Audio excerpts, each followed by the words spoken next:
सभी भाइयों को अस्सलाम वालेकुम, नमस्कार, सत श्री अकाल, आदाब। मैं इमरान खान फिर से आपका इस्तकबाल करता हूं क्वेश्चन एंड आंसर सेशन में भोपाल पिजन्स के। और लियाकत भाई अस्सलाम वालेकुम। वालेकुम सलाम इमरान मियाँ, लियाकत वालेकुम भाई, सलाम। इस बार का क्वेश्चन हमारे एम सिंह भाई का है। और वो लिखते हैं, मेरे दो कबूतर हैं जो बहुत अच्छी उड़ान करते हैं, मगर इस साल से उनके पंख बहुत ख़राब आ रहे हैं। जू भी नहीं है पंख में, साफ है पर पंख जो हैं कटे फटे आते हैं। कोई इलाज बता दीजिए। जी जी जी जी जी मेरे अजीज़, क्या नाम सिंह बोला? साहब। सिंह साहब, आपने दो कबूतरों का जिक्र किया है, तो कौन से सीजन में कबूतर लंबे उड़ रहे हैं?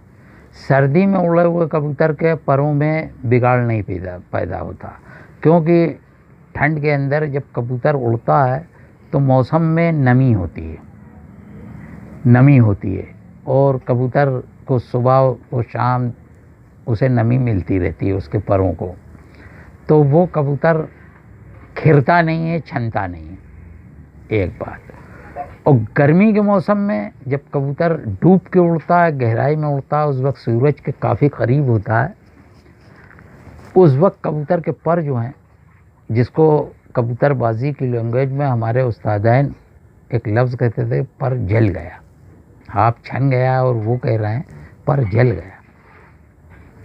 आप आजमाइश के तौर पे जो है, एक कपड़ा लीजिए किसी भी रंग का और उसे आप धूप में कंटिन्यूस रखा रहने दीजिए, उसका रंग उड़ जाएगा। इसी तरीके से कबूतर जब उड़ता है तो बहुत बुलंदी पे होता है और इतनी गहराई में जाने के बाद कबूतर का जो रहता है वो पर सूरज की किरणों में जल जाता है। लिहाजा कबूतर को जो है, एक बात कि आपका कबूतर सर्दी में उड़े या गर्मी में उड़े, दूसरी बात पर ख़राब होने की एक वजह ये भी होती है, जो आजकल जाली के पिंजरे चल रहे हैं, जो दावल के सामने लगा दिए जाते हैं, तो जब कबूतर उड़ के अपने पंजों से उसमें लटकता है कबूतर, उस वक्त उसके पर और दुम में शिगाफ पड़ जाते हैं। और जब शिगाफ पड़ जाते हैं और जो कबूतर की नस होती है पर की, जिसको तीली कहते हैं, काड़ी कहते हैं, नस कहते हैं, कई नामों से कहते हैं, गरज ये कि आप कबूतर उड़ाने वाले हो तो समझ रहे हैं। वो जो होती है खुल जाती है, उसका आगे का हिस्सा जो पर उसके होते हैं वो कट जाते हैं जाली से। अब वो जब हो जाती है तो वो धीरे धीरे कर्री होने लगती है। इस तरीके से कबूतर के पर छन जाते हैं। लिहाजा कबूतर जो है, अच्छा दूसरी बात यह, आप अपने कबूतरों को दाने में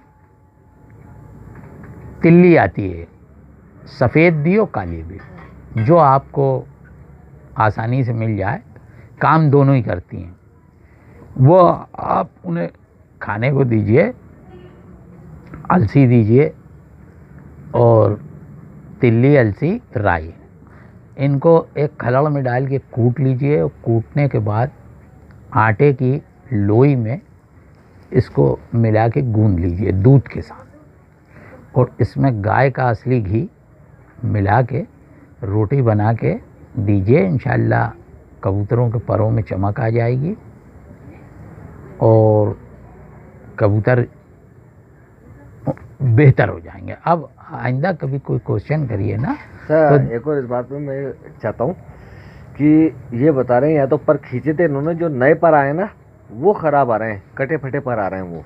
तो ये बात कब हमारे सामने आई? ये अच्छा, बता रहे कटे फटे पर जो नए पर आ रहे हैं जी, वो कटे फटे आए हैं। हाँ, तो उसका भी इलाज इससे हो जाएगा, जो मैंने आपको अभी ये चीज़ बताई है, इंशाअल्लाह उससे हो जाएगा।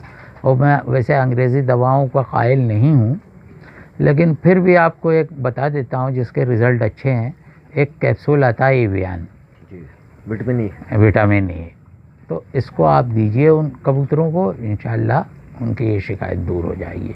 और फिर भी नहीं होती तो फिर हम आपको एक नुस्खा बता देंगे, उसको आप जो है वो कर लीजिएगा, मगर वो बहुत महंगा नुस्खा होगा। हम आपको बता देंगे, कुछ चीज़ें ऐसी होती हैं कि बहुत ही महंगी और बड़ी कीमती होती हैं। अब वो आदमी, हमारे जो उस्ताद अब्दुल वाजिद है, तो वो ये कहते थे कि नुस्खा हमेशा ऐसा बताओ कि आदमी आसानी से कर ले। तो अब आप इसको कर लीजिए, कोई इतना ख़ास नुस्खा नहीं है कि थोड़ा सा पावर अलसी ले आइए, पावर तिल्ली ले जाइए, और तिल्ली लाइएगा तो उसकी परख बता देता हूँ। उसको ऐसे रख के ऐसे दबाइए, ऐसे दबाएंगे तो यहाँ पे तेल सा आ जाएगा, तरावट आएगी। अगर तेल आ रहा है तो वो काम की है, और अगर तेल नहीं आ रहा है तो वो ऑलरेडी किसी काम की नहीं है। ऐसा कर लीजिए, अगर अल्लाह चाहेंगे तो इंशाल्लाह आपके कबूतर सही हो जाएंगे।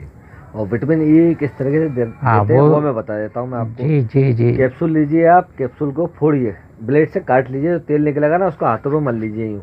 फिर दाना यूँ उठा, हाथ लेके धुले हुए होना चाहिए, साफ सुथरा हाथ। फिर दाना उठा के यूँ हाथों में मल के नीचे डालते जाइए, जिस थाली में आप खिलाते हो वो दाना वो खा लें। तो ये सबसे आसान तरीका है। आपके हाथों में बदबू ज़रूर आएगी देर तक, लेकिन इमरान मियाँ ने बड़ी अच्छी आपको तजवीज़ करी है। लेकिन अगर आप दाने में मलें तो वो दाना सिर्फ बाजरा हो। हाँ, बाजरे के अंदर, बाजरे से हट के किसी में मत मलना। बोलने वाला था ये भी, है ना।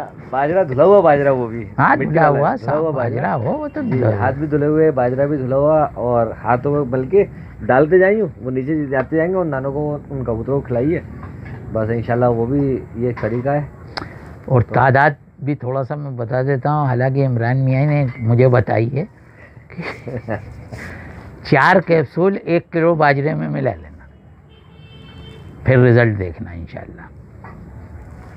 तो भाई आपका जवाब मिल गया, और इंशाल्लाह आप ऐसे क्वेश्चन करते रहिए, और हम कोशिश करेंगे जवाब दिलवाने की लियाकत। जी मेहरबानी। और जहाँ तक दवाइयों का कुछ मसला है तो आप बिल्कुल मेरे से कांटेक्ट कीजिए, कुछ बीमारी के बारे में तो बिल्कुल मैं बताऊंगा। और कोशिश ये कर रहा हूँ कि दोबारा से वो जो दवाइयों के वीडियो चालू करे थे मैंने, ट्रीटमेंट अलॉन्ग विद डिजीज़, तो वो दोबारा चालू करता हूँ मैं, जब भी टाइम मिलेगा मैं बना के डालता हूँ। तो क्वेश्चंस कीजिए। Thank you for watching the video. Have a good night. जय हिंद, जय भारत। जय हिंद, अस्सलाम वालेकुम।